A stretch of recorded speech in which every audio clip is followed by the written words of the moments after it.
살아계시는 하나님, 일하시는 하나님, 오늘도 임마누엘로 함께 하시면서 말씀하실 때에 우리 그 말씀에 우리의 삶을 오픈하는 그런 마음과 자세로 한번 힘차게 화답하겠습니다. 할렐루야.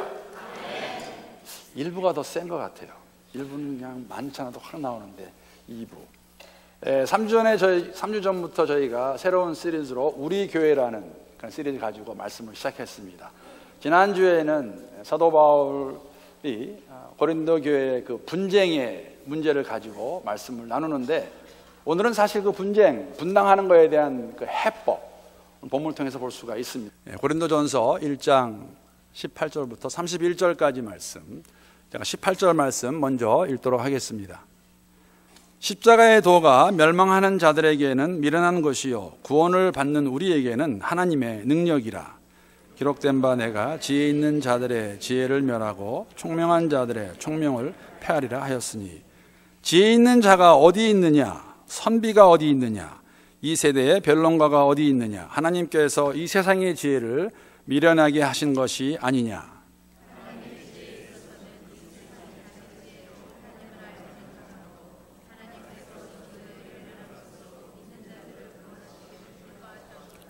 유대인은 표적을 구하고 헬라인은 지혜를 찾으나 우리는 십자가에 못 박힌 그리스도를 전하니 유대인에게는 거리끼는 것이요 이방인에게는 미련한 것이로되, 오직 부르심을 받은 자들에게는 유대인이나 헬라인이나 그리스도는 하나님의 능력이요 하나님의 지혜니라.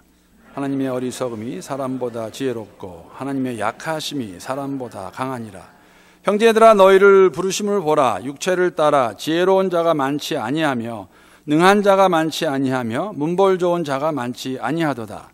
그러나 하나님께서 세상에 미련한 것들을 택하사 지혜 있는 자들을 부끄럽게 하려 하시고, 세상에 약한 것들을 택하사 강한 것들을 부끄럽게 하려 하시며, 하나님께서 세상에 천한 것들과 멸시받는 것들과 없는 것들을 택하사 있는 것들을 폐하려 하시나니, 이는 아무 육체도 하나님 앞에서 자랑하지 못하게 하려 하심이라.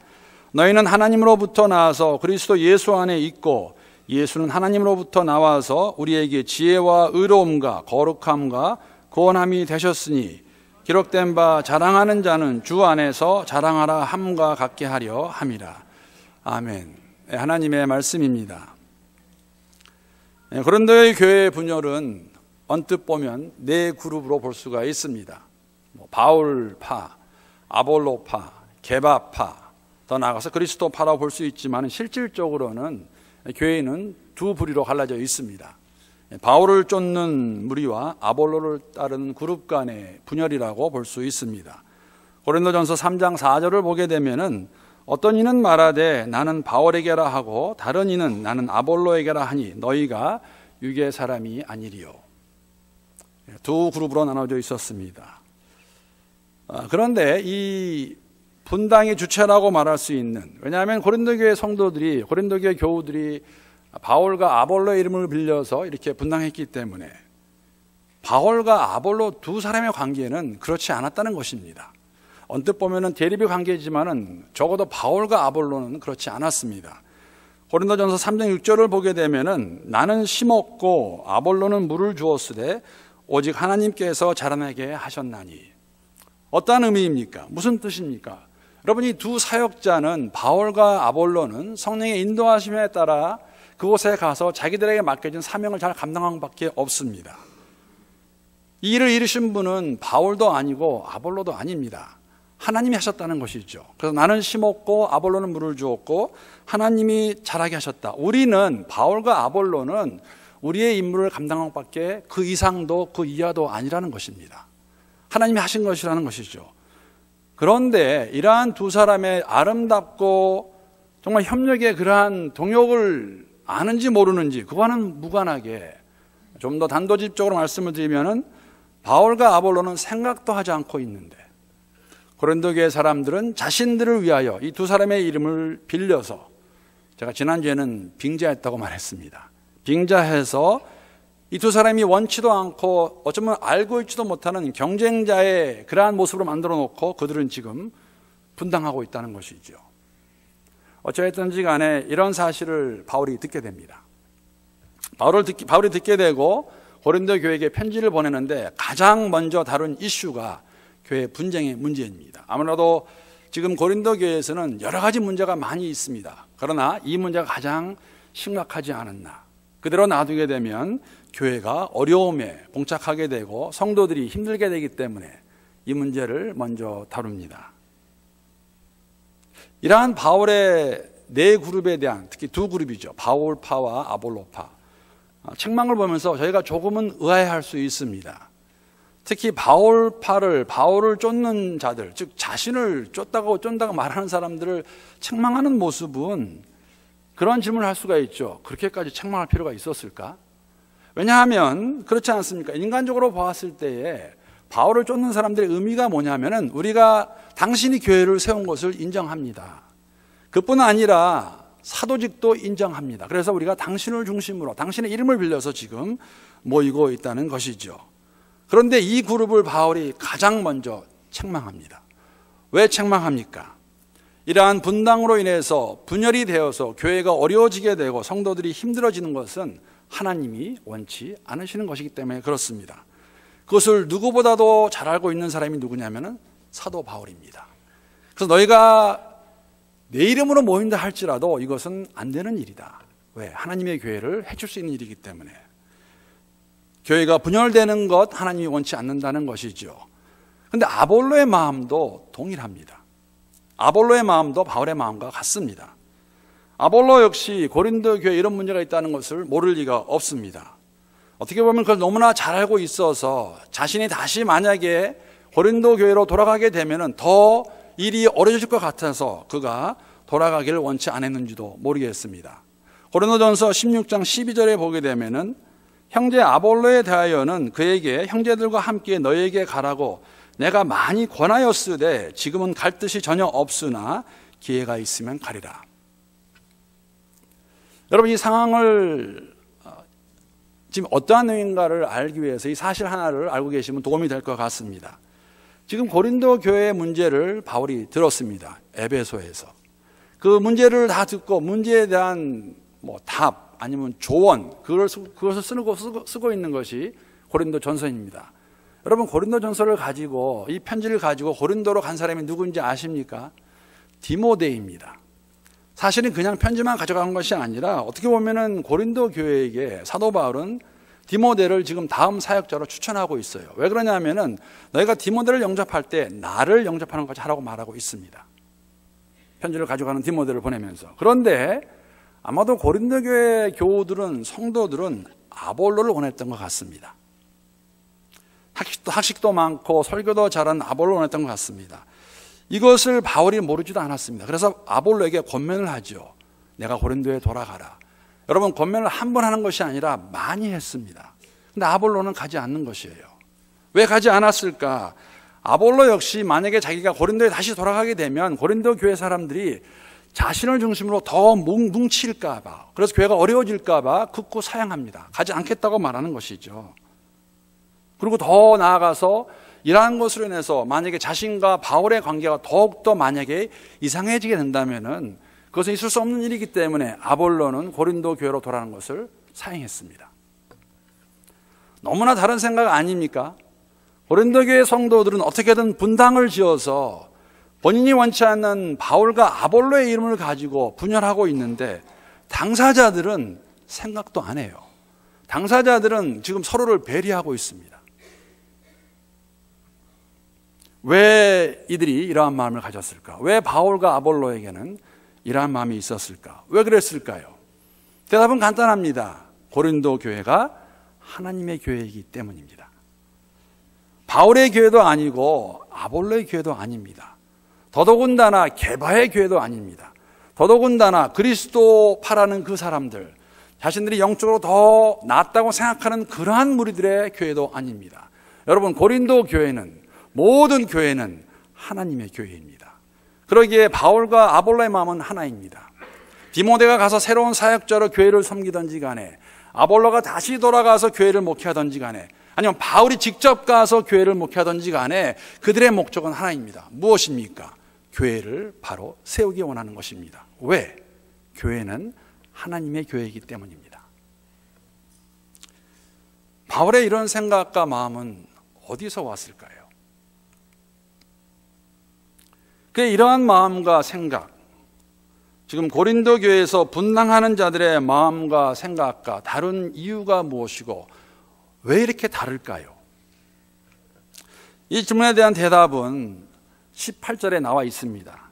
인간 중심적 지혜의 말, 즉 사람의 지혜로 인해서 이런 일이 생겼다는 것이죠.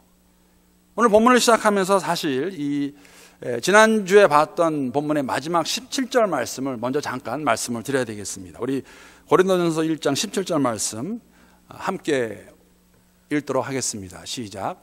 그리스도께서 나를 보내심은 세례를 베풀게 하려 하심이 아니요 오직 복음을 전하게 하려 하심이로되 말의 지혜로 하지 아니함은 그리스도의 십자가가 헛되지 않게 하려 함이라. 그러면서 십자가의 도는 그렇게 18절에 들어갑니다. 우리가 이 17절 말씀을 통해서 알 수 있는 것이 있습니다. 하나는 무엇이냐면은 고린도 교회가 분당하는 이유 중에 하나가 세례를 누구에게 받았느냐 하는 것이었다는 것이죠. 더 나아가서 하나는 다른 것은 또 뭐냐면은 사도 바울에게 있어서는 누군가에게 세례를 주었다는 것은 그 자체가 중요하지 않았습니다. 여러분, 세례를 경시하는 것이 아니라 사도 바울이 자신의 마음을 보여주고 있는 것이죠. 세례 중요합니다. 그러나 그 자체가, 즉 누구한테 받았냐, 누구한테 주었냐, 그것은 문제가 될 수 없다는 것입니다.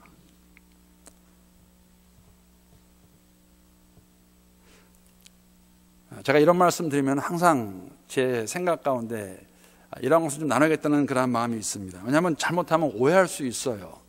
여러분, 우리가 예수를 믿게 되어 세례를 받았을 때에 돌이켜보게 되면 그 누군가가 나에 대해서 관심을 가지고 나에 대해서 기도해 주고 그분이 와서 나에게 복음을 전해서 내가 복음을 듣고 예수를 믿게 된 것은 엄청난 사건입니다. 정말 감사할 일이에요, 그분한테. 그러나 세례를 내가 누구한테 받았냐, 아니면 누가 나한테 복음을 전해줬냐, 그것은 다 세컨더리예요. 중요한 것은 그 복음을 듣고 예수를 믿은 것이죠. 예수를 믿은 사람이 공개적으로 퍼블릭하게 세례 받는 것은 귀한 일이지만은 누가 주었냐, 누가 받았냐, 그런 거 중요하지 않다는 것이죠. 왜냐하면 이렇게 말씀을 드리는 이유는 잘못하면 종종 그런 이야기를 듣습니다. 청중은, 여러분 얘기하는 거예요, 설교자의 말을 듣고 설교를 듣고 자신이 원하는 대로 들어서 나누는 경향이 좀 있어요, 성향이. 예를 들면 이런 것입니다. 지난주에도 제가 말씀을 드렸어요. 본당을 얘기하면서 여러분 마음이 좀 더 맞고 또 여러 가지 이유로 친하게 지내는 것, 그분들과 교제하는 것 하지 말라고 제가 말씀드리지 않았습니다. 다만 그렇게 모이다가 혹시 그 모임 자체가 교회에서 뭐 힘을 과시하겠다, 아니면 뜻을 모아서 무엇을 해보겠다 하면서 그것을 교회를 어렵게 하는 경우가 되면 그것은 얘가 분당하는 것이라고 말씀을 드렸습니다. 그래서 그렇게 하지 말라고 말씀을 드린 거였지 친한 사람들과 교제하지 말라고 말씀드린 거 아니었어요. 근데 제가 경험적으로 아는 것은 뭐냐면은 그런 사람이 있을 것 같아요. 목사님이 그러는데 친한 사람들하고 다니지 말라고 그러더라. 저 그런 말 한 적 없습니다. 오늘 말씀도 동일합니다. 여러분, 세례가 중요하지 않다는 의미가 절대 아닙니다. 세례가 중요합니다. 그러나 세례를 누구한테 받았나, 내가 복음을 누구한테 들었나, 그래서 내가 나는 아볼로한테 받았구나, 나는 바울에게 받았구나, 그래서 우리는 하나가 돼야 된다, 그것은 아니라는 것입니다. 왜? 그거는 다 세컨더리예요. 중요한 것이 아니라는 것이죠. 중요한 것은 예수 믿는 것입니다. 예수가 누군가를 아는 것이에요. 안타깝게도 고린도 교회 안에 있는 교우들은, 성도들은 이러한 것 가지고 분당한 것을 저희들이 알 수 있다는 것이죠. 더 나아가서 자신이 좋아하는 설교자를 중심으로 그들은 무리를 지었습니다. 그룹을 만들었다는 것입니다. 그 결과가 분당이 되었고 그 결과는 분쟁하는 그러한 교회 상황을 만들었다는 것입니다. 감사한 것은 사도 바울은 이러한 분당의 문제점만을 지적하지 않습니다. 그 해법도 함께 제시합니다. 그 해법이 바로 오늘 본문의 처음 구절인 18절 말씀인데 우리 한번 이 말씀도 함께 한 목소리로 읽어보겠습니다. 시작. 십자가의 도가 멸망하는 자들에게는 미련한 것이요 구원을 받는 우리에게는 하나님의 능력이라. 사랑하는 성도 여러분, 분열의 원인과 해법은 동일합니다. 무슨 의미냐면은 분열하는 이유는 십자가의 도를 올바로 깨닫지 못하기 때문에 미련한 것으로 받아들일 때 분열하게 되어 있습니다. 해법은 십자가의 도를 바로 올바르게 이해하게 되면 그 문제를 풀 수가 있습니다. 해답은 십자가의 도입니다. 하나님이 제시하는 교회가 어려운 가운데 분열하고 있는 그 교회가, 고린도 교회가 그것을 이길 수 있는 방법이 있다면 십자가의 도를 바로 이해했을 때에 문제를 해결할 수 있다는 것이죠. 여러분, 신기하지 않습니까? 동일한 십자가입니다. 예수가 죽은 그 십자가. 그런데 그 십자가를 바라보는 눈은 같지 않습니다. 어떠한 사람들에게는 본문의 말씀 따르면 멸망하는 자들에게는 아주 미련한 것, 어리석은 사건이에요. 그러나 구원받은 우리, 세상과 구별되어 있는 성도들에게는 이것이 하나님의 능력이라고 그렇게 말하고 있습니다. 이 십자가의 도가 우리에게는 미련한 것으로 다가오는 것인지, 미련하게 보고 있는 것인지, 하나님의 능력으로 받아들이고 있는 것인지, 하나님의 능력이라면 우리가 교회의 모든 문제들, 분열을 포함하여 문제들을 해결할 수 있을 것입니다. 십자가의 도가 하나님의 능력이라면. 오늘 본문은 멸망하는 자를 이렇게 두 부류로 말하고 있습니다. 유대인과 헬라인입니다. 본문 말씀 22절, 23절 말씀 보겠습니다. 유대인은 표적을 구하고 헬라인은 지혜를 찾으나 우리는 십자가에 못 박힌 그리스도를 전하니 유대인에게는 거리끼는 것이요 이방인에게는 미련한 것이로되. 유대인들은 십자가를 거리끼 합니다. 십자가를 받아들일 수 없습니다. 왜냐하면 그들이 구했던 표적을 예수님을 통해서 얻을 수 없었기 때문에 유대인들은 십자가를 받아들이지 못합니다. 복음서를 읽다 보시면은 느끼실 겁니다. 유대인들은 계속해서 예수님께 구하는 게 있었죠. 무엇입니까? 표적입니다. 하나님의 아들이라고 보여달라. 그래서 예수님께서 사실 많은 표적을 보여주세요. 기사와 이적을.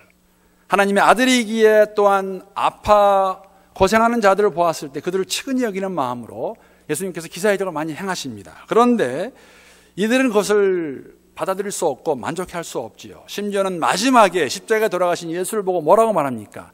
내가 하나님의 아들이면 지금 내려와서 한번 너를 구해보라. 또 다른 표적을 구해보라. 또 다른 표적을 보이라는 것이죠. 그러기에 십자가의 죽음은, 그렇게 죽어가는 것은 유대인들에게 있을 수 없는 사건이었습니다. 이러한 것은 사실 새로운 것은 아닙니다, 여러분. 유대인들은 조상 때부터 이러한 모습이 있었어요. 언제부터? 출애굽할 때부터. 그들은 계속해서 간구했습니다. 우리에게 표적을 보여라. 하나님 능력을 보여달라. 조금만 힘들고 어려우면은, 마음에 들지 않으면 그것을 항상 요구했던 사람들이 유대인들입니다. 여러분, 예수님께서 많은 기사 이적을, 표적을 보였음에도 불구하고 그들이 받아들일 수 없었던 가장 큰 이유 중에 하나가 뭐냐면은 지금 로마 제국에 대항하여 자신들의 그 옛 영광을 되찾을 수 없는 그러한 사람은 메시아가 될 수 없다고 단정해버렸어요. 아무리 기사 이적을 많이 행해도 네가 지금 힘을 가지고 우리를 한번 구원해봐라. 그 구원의 의미에는 지금 이 아픔과 고통에서, 이러한 압제에서 우리를 구원하라는 것이었죠. 그런데 그 예수가 하나님의 아들이라고 말하면서 메시아라고 말하는데 나중에 십자가에서 죽습니다. 그러한 예수가 그들에게 메시아로 올 수 있었을까? 표적이 안 되는 것이죠. 그래서 유대인들은 십자가를 거리끼 합니다. 받아들일 수 없습니다. 헬라인들은 그러면 왜 십자가를 거부했을까? 헬라인들은 이방인들입니다. 좀 더 자세히 말해서 십자가의 예수를 왜 받아들일 수 없었을까?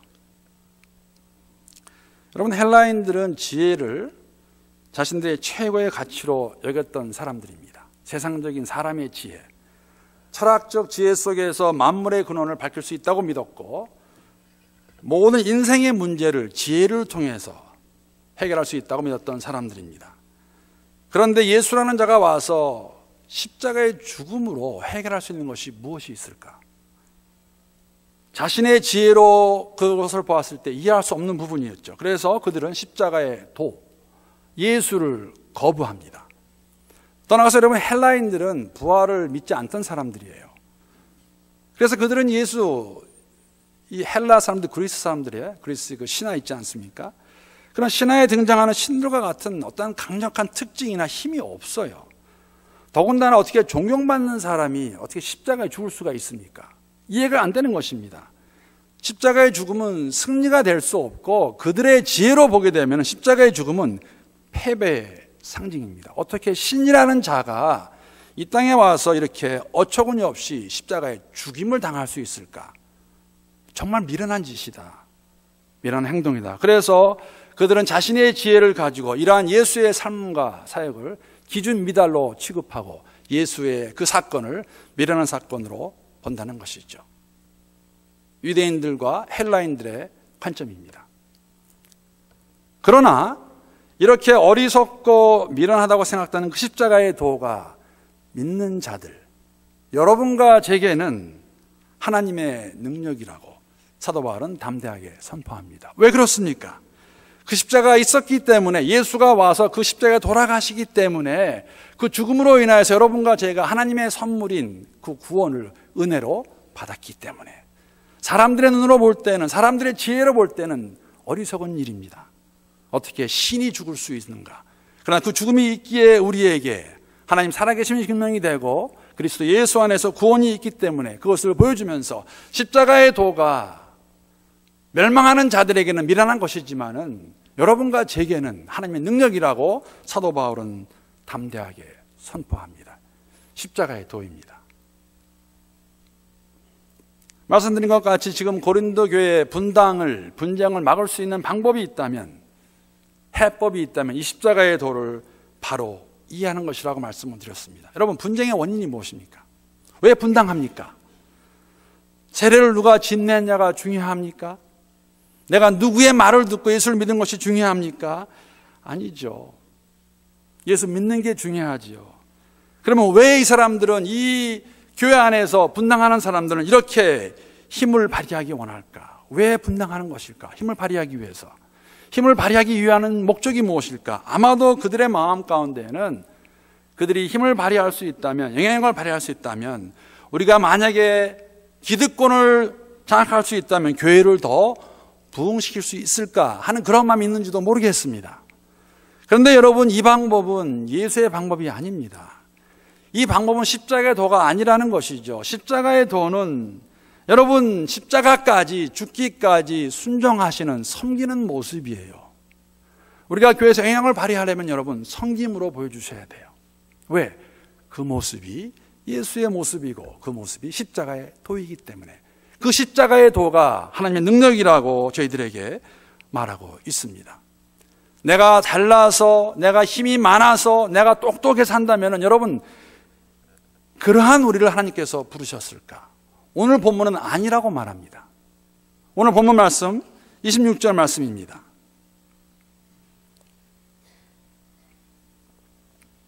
형제들아, 너희를 부르심을 보라. 육체를 따라 지혜로운 자가 많지 아니하며 능한 자가 많지 아니하며 문볼 좋은 자가 많지 아니하도다. 고린도 교회 상황입니다. 여기에 나오는 육체를 따라 지혜로운 자는 지식인, 좀 더 구체적으로 말씀을 드리면 철학자들 말하고 있습니다. 그 당시의 철학자들, 정말 많이 배운 사람들. 능한 자의 의미는 이 당시 정부 같은 기관에서 의사결정을 내릴 수 있는 정말 영향력 있는, 힘 있는 사람들을 말하고 있습니다. 문볼 좋은 자는 문자 그대로 지체 높은 가문에 속한 인물, 이름하여 귀족들입니다. 이런 사람들이 교회에 많지 않다고 지금 말하고 있습니다. 학문이 많고 영향력을 향할 수 있는, 그렇게 귀족과 같이 세상에서 인정받는 그런 사람들과 어떻게 보면은 반대가 되는 사람들을 하나님이 부르셨다고 오늘 본문 27절, 28절 말씀은 저희들에게 보여주고 있습니다. 우리 한번 함께 읽어보겠습니다. 시작. 그러나 하나님께서 세상에 미련한 것들을 택하사 지혜 있는 자들을 부끄럽게 하려 하시고 세상에 약한 것들을 택하사 강한 것들을 부끄럽게 하려 하시며 하나님께서 세상에 천한 것들과 멸시받는 것들과 없는 것들을 택하사 있는 것들을 폐하려 하시나니. 세상의 눈으로 보았을 때에 똑똑하고 지혜 있고 그러한 사람들이 아니라 세상 눈으로 보아도 사람들이 보았을 때 미련하고 약하고 천하고 멸시받고 없는 것들, 것들은 여러분과 저예요. 이러한 사람들을 택하사 패하게 하시려고, 하나님의 지혜를 나타내게 하시려고 우리를 택하셨다고 말씀하고 있습니다. 사랑하는 성도 여러분, 여러분과 저는 어느 부류에 속한 자들입니까? 좀 더 말씀드리면, 아니, 어느 부류에 속하시기를 원하십니까? 아니면 어느 부류에 속했다고 생각하십니까? 나는, 여러분은 스스로 똑똑하고 강하다고 생각하는 사람들입니까? 아니면 미련하고 약하고 천하다고 생각하는 사람들입니까? 사랑하는 성도 여러분, 십자가의 도는 여러분과 저를 미련하고 약하고 천한 자들로 만들어버립니다. 왜 그런지 아십니까? 예수님께서 하나님의 아들이시지만 인간으로 오셔서 우리의 모습을 가지고 십자가에서 돌아가셨기 때문입니다. 사랑하는 성도 여러분, 십자가의 처형은 그 당시에 가장 흉악한 죄를 지은 사람을 가장 힘들게 어렵게 죽이는 형벌이었어요. 예수님이 그렇게 돌아가셨습니다. 그 앞에서 누가 나는 있고 나는 똑똑하고 나는 잘 알고 그런 마음을 가질 수 있을까? 예수가 그렇게 돌아가셨는데 우리를 가장 연약하고 미련한 모습으로 만들 것입니다. 세상은 받아들일 수 없지만 예수 안에서 우리가 하나님의 능력으로 받아들이는 십자가의 사건, 십자가의 도입니다. 사랑하는 성도 여러분, 십자가의 도는 우리를 어둠에서 빛으로, 우리를 죽음에서 생명으로 옮겼습니다. 그것을 가능케 한 것이 십자가의 사건이고, 십자가의 사건은 하나님의 은혜를 저희들에게 보여주신 것이죠. 십자가의 도로 은혜 가운데 구원을 얻고 그 무리가 모여서 교회를 이루고 살아가고 있는데, 여러분과 제가 다시 한번 기억해야 될 것은 이 모든 것이 하나님의 은혜라는 것이, 십자가의 도는 하나님의 은혜입니다.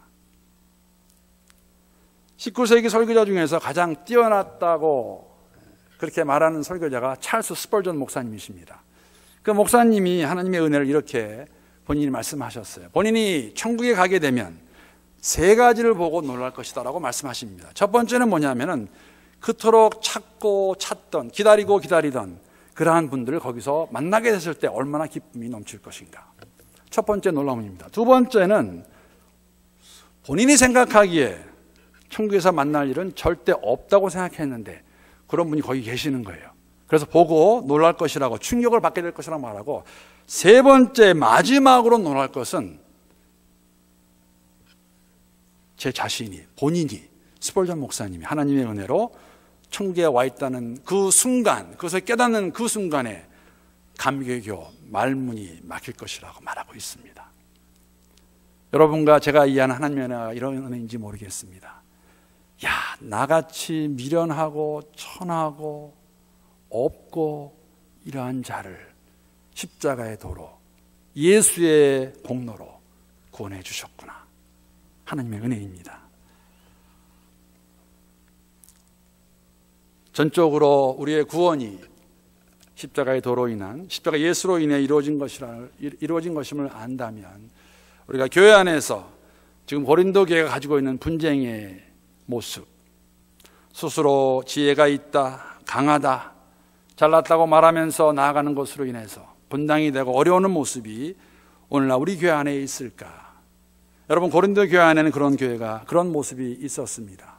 함께 기도하는 것은 그런 모습이 우리 교회의 모습이 되지 않기를 함께 기도합니다. 예수 안에서 하나님의 은혜로 인하여서 십자가의 도가 하나님의 능력이 되어서 이러한 모든 것을 함께 이기고 나갈 수 있기를 바랍니다. 여러분, 만약에 자랑하기 원하시면요, 자랑하셔도 돼요. 어떻게 하시면 되냐면요, 31절에 나와 있습니다. 주 안에서 자랑하십시오. 주 안에서. 이 말씀을 가지고 19세기의 최고의 신학자라고 말하는 찰스 하치 목사님은 이렇게 설명하시는데, 제가 슬라이드에 올려놨습니다. 하나님은 지혜와 의로움과 거룩함과 구속함이 그리스도와의 연합에 달려있게끔 계획하셨으며, 또 그리스도와의 연합은 우리 자신의 공로가 아닌 하나님 자신의 선한 즐거움에 달려있게끔 계획하셨다. 이러한 하나님의 계획은 우리로 하여금 오직 그분에게만 영광을 돌리게 하는데 그 목적이 있다. 즉 우리 자랑의 대상은 우리 자신이 아니라 하나님뿐이어야 한다. 그리고 우리 구원의 모든 영광은 우리가 아닌 그분께 돌려줘야만 한다. 여러분 자랑하기 원하시면은 예수 그리스도 안에서 하나님의 영광을 위해서 그 하나님 몸된 교회를 함께 세워가는 그곳으로 자랑하시면 됩니다. 그 자랑은 하나님이 받으실 것입니다. 그 외에 여러분과 제 인간적인 자랑은 교회 안에서 필요하지 않습니다. 사랑하는 성도 여러분, 우리가 마음에 생각하는 모든 것들의 목적은 주의 교회를 위한 것이어야 되겠습니다. 주의 몸된 교회가 견고하게 세워주는 것이 하나님의 기쁨이고 영광이기 때문에 우리의 사심 언행이 십자가의 도를 본받아서 예수만을 자랑하는 그러한 우리 교회가 될 수 있기를, 십자가의 도가 하나님의 능력으로 나타나는 그러한 교회가 될 수 있기를 주님의 이름으로 함께 기도하며 축복합니다.